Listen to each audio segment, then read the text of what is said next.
I've seen what people call fake in all different areas. Sure. But I've seen it a lot in the church. So I'm really about like genuine relationships. So I want community with people who believe in the Lord, who are not afraid to be messy and aren't afraid to actually go like, this thing sucked. And I know that the Lord says this, but I don't believe it today. Or like, I know that this is correct, but I'm wrestling with it. Or this is a thing I can't let go of. Like, that's church. That is the original imprint of church is community. So the way it's gotten dressed up, and especially in the South, is not so much of interest to me anymore.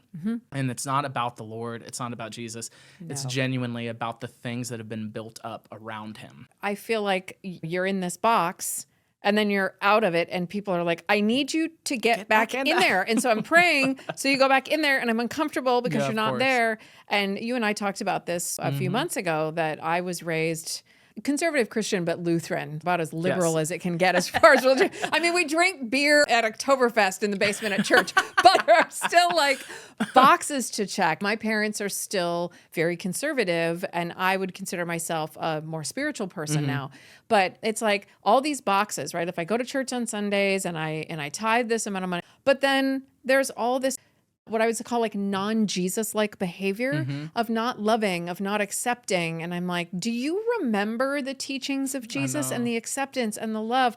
Why are you shaming? That was the part of it that actually sort of led me away. Well, that's the interesting thing is that that's kind of the thing. I feel like my friends are tired of hearing me say this, but whenever I'm around someone who wants to get really impassioned about like the right and wrongness of someone else or in what they're doing, it's sometimes really hard for me. Yeah. Or like in theology or in politics or whatever it is, because the word is actually pretty simple as far as our mandate as believers. Yeah. And like if we talk about levels of importance, it's love the Lord your God with all of your heart, mind, soul, and strength, and then love your neighbor as yourself. And I haven't perfected either of those. Right. So I don't have time to skip down the line and come and check your homework. Oh, you know what I mean? Yeah, you're like, Mom, sorry, my eyes are on my own paper. They're on my own paper.